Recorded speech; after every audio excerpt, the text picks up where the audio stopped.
दादा बऱ्याच दिवसानंतर तुम्ही निवेदन करा. बरेच दिवसानंतर दर आठवड्याला मी पुण्यामध्ये असतो.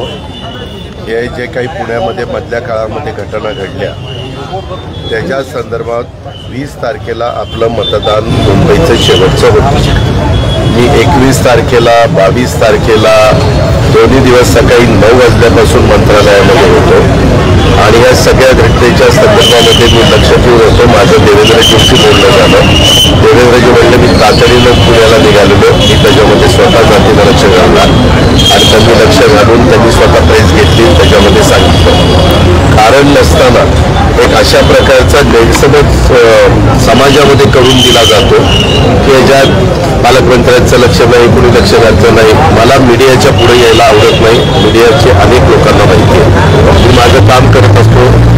आजही 21 तारखेला सकाळी 9ला मंत्रालयात चेक करायचं की अजित पवार मंत्रालयात होता का नाही आणि माझं कामं काय चाललेली होती. एक तर ह्याच्यामध्ये कुठल्याही राजकीय पक्षाचा हस्तक्षेप, राजकीय व्यक्तीचा, चुकून पक्ष म्हणलं, राजकीय कुठल्याही व्यक्तीचा हस्तक्षेप होऊन न देता ही घटना अतिशय गंभीर आहे. ह्या अशा प्रकारच्या गोष्टी कदापि घडता कामा नये. त्याच्यामध्ये कायदा सुव्यवस्था उत्तम राखणं हे पोलीस खात्याचं काम आहे आणि ह्या संदर्भामध्ये जे कोणी दोषी असतील त्यांच्यावर कडकमधली ॲक्शन झाली गेली पाहिजे. त्याच्याबद्दल मला वेळोवेळी सीपी जी काही माहिती द्यायची ते देत होते. सीपींनी स्वतः तुमच्याबरोबर पण प्रेस कॉन्फरन्स घेऊन सांगितलं. आज पण मी सकाळी सीपींशी बोललो. सीपी आणि मी दोघांनी त्याच्याबद्दलची चर्चा केली. त्यांनी प्रत्येक मिनिट टू मिनिट कसं काय घडत गेलं ते सांगितलं आणि ह्यामध्ये बेल कसा मिळाला हेही तुम्हाला त्या ठिकाणी कळालं. त्याच्या संदर्भात वेगवेगळ्या बातम्या आल्या. आता बेल न्यायालयाने का द्यावा हा न्यायालयाचा प्रश्न आहे, परंतु त्याच्या संदर्भामध्ये पुढं सगळ्या गोष्टी ज्या काही कडक भूमिका घेऊन घ्यायला पाहिजे तशा पद्धतीनं घेतलं गेलेलं आहे. त्याच्यात कुणीही राजकीय हस्तक्षेप केलेला नाही.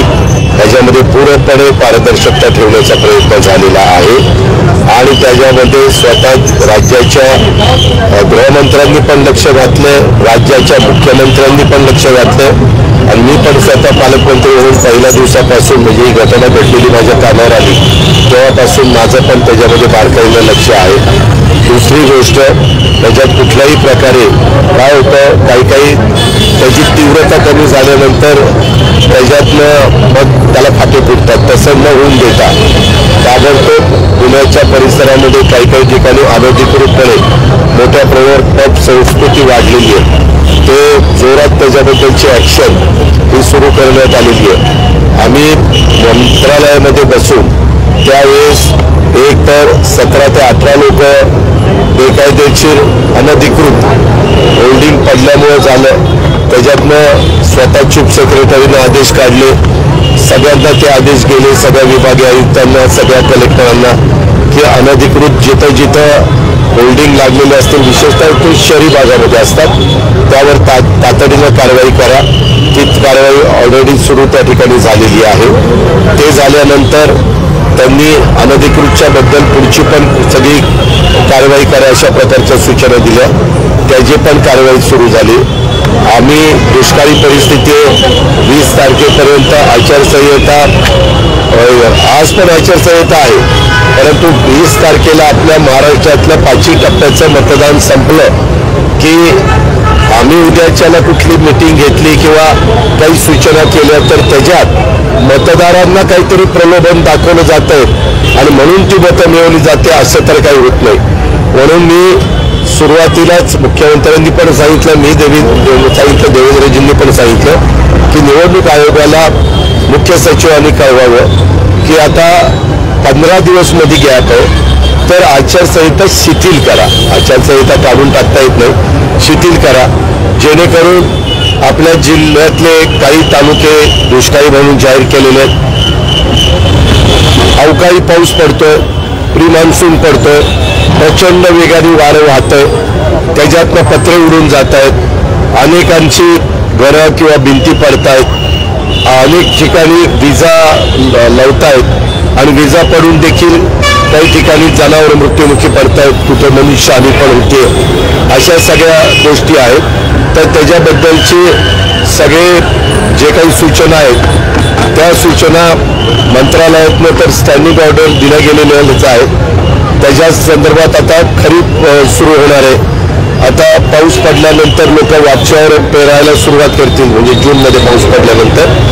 त्याच्यामुळं आम्हाला खरीपाच्या आढावा बैठक घेता येत नव्हती, म्हणून जिल्हाधिकाऱ्यांना सगळ्या जिल्ह्यामध्ये बियाणं आहे का, खतं आहेत का, कुठली खतं कमी आहेत, कुठली खतं कुठल्या भागामध्ये दिली पाहिजे, कुठल्या बियाणाला मागणी आहे, ॲग्रिकल्चर ऑफिसरला, जिल्हा कृषी अधिकारी त्यांनाही विचारून तुमची काय डिमांड आहे आणि तशा प्रकारच्या डिमांड पूर्ण करण्याचं काम या निवडणूक आचारसंहितेला कुठेही धक्का न लागता या गोष्टी शेतकऱ्यांना वेळेमध्ये मिळायला पाहिजे. कुठं कापसाची बियाण्याची मागणी आहे, कुठं मक्याच्या बियाण्याची मागणी, अशी वेगवेगळ्या प्रकारची. पोटॅश व्यवस्थित मिळतंय का, युरिया व्यवस्थित मिळतोय का, DAP व्यवस्थित मिळतंय का, या सगळ्या गोष्टी आम्ही बघतोय. फक्त मी मीडियाच्या समोर आलो नाही, माझं काम त्या ठिकाणी चाललेलं आहे आणि आपण पण बघताय अशा पद्धतीने या सगळ्या गोष्टी केल्या. उजनीमध्ये जी घटना घडली ती घटना घडल्यानंतर मला ताबडतोब तिथून प्रांतांनी पण कळवलं, आपले दत्तामामा भरणे तिथले आमदार आहेत त्यांनी पण कळवलं. दत्तामामा रात्री उशिरापर्यंत मोटरबाईकवर तिथं त्या ठिकाणी फिरत होते, परंतु समुद्रात जशा लाटा येतात तसं उजनीमध्ये त्या हवेमुळं किंवा जोरात वारा वाहत होता त्यामुळे लाटा निर्माण झाल्या आणि जे घडू नये ते घडलं. आणि एका फॅमिलीतले 4 जण आणि दुसरं एक चेअरमन होते बाजी, त्यांचा एक मुलगा, असे 5-6 जण त्याच्यामध्ये मृत्युमुखी पडले. एक जण पोहत बाहेर निघाला. आपण लगेच NDRFचे जवान टीम पाठवली आणि त्यांना सगळं पाहणी करायला लावली, परंतु ते काही लवकर सापडलं नाही. परंतु आता सगळ्या डेड बॉडीज मिळालेले आहेत. त्याबद्दल देखील जी पुढची या घटनेची गंभीरपणे नोंद घ्यायला पाहिजे ती नोंद मुख्यमंत्र्यांनी सरकारने घेतलेली आहे. त्याचबरोबर आपल्या प्रवरेचं नदी आहे तिथं आपला एक तालुका आहे अकोले, त्या अकोले तालुक्यामध्ये पण एक घटना घडली. तिथं तर प्रहर असा झाला, 2 मुलं पोहत असताना अडचणीत आली. NDRF आपण बोलवतो ती टीम आली आणि त्यांचीच बोट उडाली आणि खरं तर ते इतके पट्टीचे पोहणारे असतात आणि त्याच्या संदर्भात त्यांच्याकडं बाकीचे सगळं लाईफ जॅकेट वगैरे सगळे असतं. तिथं SDRFची टीम आपण पाठवली. त्या सगळ्या नेहमी असं काही झालं तर ताबडतोब आपण त्या टीमला निमंत्रित करतो आणि तिथं पाठवतो. तिथं पण ही दुर्दैवी घटना घडली. वास्तविक त्याला राजकीय दृष्टिकोनात बघितलं जाऊ नये. अशा प्रकारच्या घटना घडल्यानंतर याचं राजकारण न करता त्याची पुनरावृत्ती होणार नाही म्हणून जी काळजी घ्यायला पाहिजे ती काळजी सरकारने पण घेतली पाहिजे. ज्या ज्या विभागाची जबाबदारी असते त्या विभागाने पण घेतली पाहिजे आणि इतर पण सामाजिक संस्थांचं काय मत आहे. आता आज पण कलेक्टरांना वेगवेगळ्या पुण्यामध्ये जी घटना घडली त्याच्याबद्दल अनेक शिष्टमंडळ त्यांना भेटायला येत होते, येत आहेत, आज पण येत होते, कारण उद्या परवा सुट्टी आहे. मी त्यांच्याशी पण संपर्कामध्ये आहे आणि या पद्धतीनं सगळ्या झालेल्या घटनांवर फार बारकाईनं राज्य सरकार लक्ष ठेवून आहे. आम्ही सगळे लक्ष संस्कृतीबद्दल तुम्हाला पुण्यात काय वाटतं, कारण पुणेकरच याला आता विरोध करताना माझा नेहमीच चुकीच्या कामाला जबरदस्त माझा विरोध असतो. मी सरकारमध्ये असलो तरी सरकारमध्ये नसलो तरी या सगळ्या गोष्टीच्या बद्दल अतिशय कडक अशी कारवाई केली गेली पाहिजे. त्याच्यामध्ये कुणीही म्हणजे पोलिसांनी पण कुठेही त्याच्यात वेडेवाकडे प्रकार करू नये, राजकीय लोकांनी पण त्या ठिकाणी करू नये. आमच्या कॉर्पोरेशनचा एरिया असेल तर कॉर्पोरेशनच्या लोकांनी पण करू नये. एक्साईजचा संबंध येत असतील तर एक्साईजच्या लोकांनी करू नये. पण माझ्याकडे पण मधल्या काळामध्ये एक्साईज खातं होतं पण मी नेहमी कुठल्याही प्रकारची जबाबदारी आली तर ती जबाबदारी अतिशय गंभीरतेने त्या गोष्टीमध्ये लक्ष घालतो. राजकारण न आणता आणि त्याच्यामध्ये कारवाई करण्याच्या सूचना देतो. या सगळ्या घटनांमध्ये राजकारण होताना दिसतंय कारण विरोधकांकडनं सरकारवरती टीका होते, गृह मंत्रालयाकडनं कुठल्याही पद्धतीची कारवाई जी काही तुम्ही जर आता पत्रकार आहात, तुम्हाला मिनिट टू मिनिट जर कारवाई काय झाली ती दाखवलं तर तुमच्या पण लक्षात येईल की कारवाई काय झाली. माझ्याकडे आत्ता ती नोट आहे, फक्त आता मला ती सगळ्यांच्या पुढे हे करायची नाही, परंतु तुम्हाला मी दाखवायला तयार आहे. घटना काहीतरी रात्री 2:30ला घडलेली आहे त्याच्यात जे काही आहे. त्याच्यानंतर ती घटना घडल्यानंतर त्याच्यातनं त्या गाडीनं 2 जणांना उडवलेलं आणि खलास केलेलं आहे हे लगेच कोणाला माहिती नव्हतं. त्यानंतर जसं जसं ही माहिती मिळाली त्यानंतर गुन्हा नोंदवण्यात आला. त्याच्यामध्ये 304 त्या सगळ्या गोष्टी त्याचा पार स्वतः लोकांनी म्हणजे काही लोकांनी चर्चा करून केला. ही सगळी कलमं त्याच्यामध्ये घातली. बेल लगेच मिळायला नको होता, तो बेल मिळाला, परंतु त्याच्या संदर्भामध्ये पुन्हा सगळं जे वातावरण झालं ते बघितल्यानंतर तो बेल रद्द करण्यात आला. त्याला तो 18 वर्षाच्या आतला असल्यामुळं त्याला बाल तिथं त्याच्यात दिलं. जे काही पुढची कारवाई होती ती केली. त्याच्या वडिलांच्यावर कारवाई केली. त्या वडिलांना कसं पकडलं हेही पोलिसांनी सांगितलं. वेगवेगळ्या भागात गाड्या गेल्या होत्या. इथं कुठल्याही परिस्थितीमध्ये कुणाचाही हस्तक्षेप होणार नाही. जे काही असेल ते रीतसर कायद्याने नियमाने कारवाई केली जाईल अशा प्रकारचा शब्द स्वतः मुख्यमंत्र्यांनी दिला, राज्याच्या उपमुख्यमंत्री आणि गृहमंत्र्यांनी पण दिला आणि मी पण आता तुमच्या समोर आलेलो आहे. माझं तर काम ऑलरेडी चालू होतंच. मी त्या पद्धतीनं आज पण तुमच्या माध्यमातून सांगतोय की आम्ही पण त्याच्यात बारकाईने सुनील टिंगरेंनी त्याच्यामध्ये खुलासा केलेला मी चॅनलला ऐकलेला आहे. सुनील टिंगरेंनी त्याच्यामध्ये स्पष्ट काय घडलं कसं घडलं ते सगळं सांगितलेलं आहे. घटल्यानंतर यंत्रणाला राग येते. आता काय तर बार सील करायचे, आता काय तर महापालिका जाऊन अतिक्रमण त्या संदर्भामध्ये एकदा चौकशीच्या सूचना दिलेल्या आहेत. चौकशीमध्ये कोण त्याची आहेत काय काय आहे त्याच्यावर सत्य कारवाई पुढची त्या ठिकाणी केली. शरद पवारांचे एक मिनिट मला सांगा, आज देशामध्ये प्रख्यात वकील कोण दिल्लीमध्ये सांगा ना. साळवे साहेब, हरीश साळवे, एवढं तर तुला माहिती आहे. जर उद्याच्याला तू हरीश साळवेंना दिलं आणि नंतर ह्यांच्याकडे काही केस झाली, वकील काही तुझा तो हरीश साळवेचा म्हणजे तुझा वकील नाही झालेला. वकील कुणाची केस घेऊ शकतो. तुम्ही पण पत्रकार मित्रांनी मला हात जोडून विनंती करायची, हे वकील कोण देत नाही. आता ह्याच्या ओळखीचा वकील हा तुझा आता तिकडं, हा तुझा तिकडं, ही सगळी बकवास आहे बाबांनो. याच्यातनं कारण नसताना आपण हे सगळं जी चौकशी आहे ती तिसरीकडेच घेऊन चाललेलं. वकील कोण दिला त्या वकिलाला जाऊन विचारा ना, तुला कुणी नेमला, तुला कुणी तिथं हे केस नरवरला दिली. चला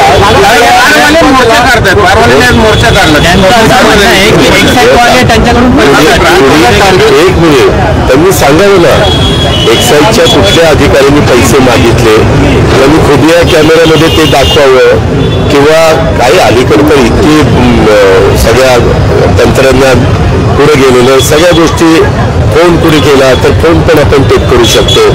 काही डिमांड केली असेल त्यांच्या मार्फत कोण आलेला असेल तेही सांगता येतं. म्हणजे अचानक अशी घटना घडतात की गाडी काही हॉटेलमध्ये धडकलेली नाही ना बारमध्ये धडकली, रस्त्यावर धडकली आहे, तर आमच्यावर कारवाई का?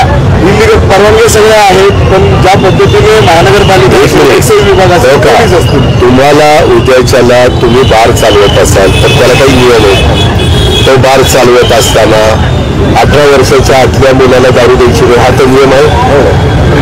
ते दारू घेतलेली गेलेली हे सिद्ध झालेलं आहे. कशाला तुम्हाला पंचनामा करत नाही. जे काही का गुन्हा वगैरे आकस बुद्धीनं काही कारवाई होणार नाही. पण जे कोणी दोषी असतील ते कितीही मोठे असले, किती श्रीमंत असले, किती श्रीमंतांच्या बापाचं पोरगं असलं तरी तिथं जी काही रितसर असेल ॲक्शन, कायदा हा श्रीमंत त्यालाही सारखा, मध्यमवर्गीयाला सारखा, गरीबालाही सारखा, नियम सगळ्याला सारखे, त्याच पद्धतीनं ही कारवाई होणार आहे आणि ही कारवाई चाललेली आहे. त्याच्यात तर मी वाचलं ते दंगेकर तर म्हणाले सीपीनीच हे केलं, पैसे घेतले.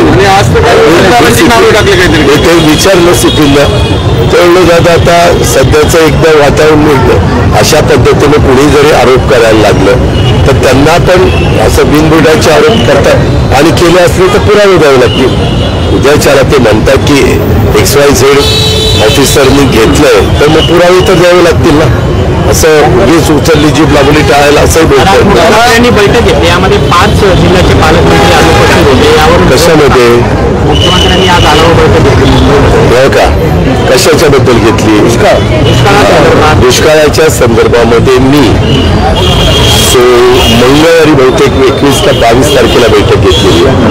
मदत पुनर्वसन खात्याचे मंत्री होते, सगळे अधिकारी होते आणि त्या पद्धतीनं मी तर तुम्हाला मगाशी सांगितलं कशा प्रकारच्या सूचना, जसं मुख्यमंत्र्यांना ते तर राज्याचे प्रमुख आहेत, त्यांना कधी कुठलीही बैठक घेण्याचा अधिकार आहे, त्याच्यावर त्यांनी ती घेतली. परंतु त्याच्या आधी मी पण बैठक घेऊन प्रत्येक साईच्या साई विभागीय आयुक्तांशी मी बोललो, अनेक जिल्हाधिकाऱ्यांशी मी फोनवर त्या ठिकाणी बोललो आणि जे आज प्रमुख आहेत आचारसंहिता चालू असल्यामुळं नितीन करीत त्यांनाही प्रशासनातला ताणका अनुभव त्यांच्याशी पण मी बोललो. मतदान केंद्र मला त्याच्याबद्दल काही माहित नाही, मला त्याच्याबद्दल काही माहित नाही. तो निवडणूक अधिकाऱ्यांना कंप्लेंट करायची, ते चौकशी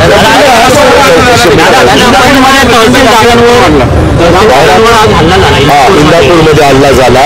मला ती बातमी कळायला मी त्या अधिकाऱ्यांना सांगितलं, ताबडतोब CPना सांगितलं की अजिबात हायगय करू नका, ज्यांनी कोणी हल्ला केला त्यांना सक्त कारवाई करा अशा प्रकारे. आणि त्यांना विचारलं कोण होते हल्लेखोर, ते म्हणले की दादा बहुतेक जण वाळू धंद्यातलीच आहेत.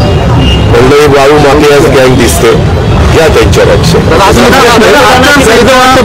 करण्याची मागणी तुम्ही केलेली आहे? मी नाही, सरकारने केलेली आहे. बाबा सरकारकडनं निवडणूक आयोगाला कळवलेलं आहे. निवडणूक आयोग कालपर्यंत मी मंत्रालयात होतो, नाही काल सुट्टी होती, परवा दिवशीपर्यंत, तोपर्यंत काही उत्तर आलेलं नव्हतं. आज आलेलं असलं तर माहिती नाही, कारण आज सकाळपासून माझ्या याच संदर्भातल्या बैठका शेतकऱ्यांना तर कर्ज देत नाही, त्याबाबत माझ्या माहितीप्रमाणे पुणे जिल्हा मध्यवर्ती सहकारी बँक कसं ऐका ना विचारत नाही. महाराष्ट्राच्या बद्दल विचारत असतील तर मी सोमवारी गेल्यानंतर त्यामध्ये लक्ष घालून MSC बँकेला पण सूचना आम्ही देऊ, बँक ऑफ महाराष्ट्र ही आपली लीड बँक आहे त्यांनाही सूचना देऊ आणि त्याच्यामधनं शेतकऱ्यांना त्रास होणार नाही ही खबरदारी. टप्पे झालेले आहेत. इंडिया आघाडी आणि महाविकास आघाडीचा कॉन्फिडन्स निकालानंतर काय होऊ शकतं राज्यात? अरे मी काही ऐका ना बाबा, 4 तारखेला मतपेट्या काही मशीन एकदा टोटल मारल्यावर आपल्याला कळेल. फार खूप केस डोकं खाजू नको त्या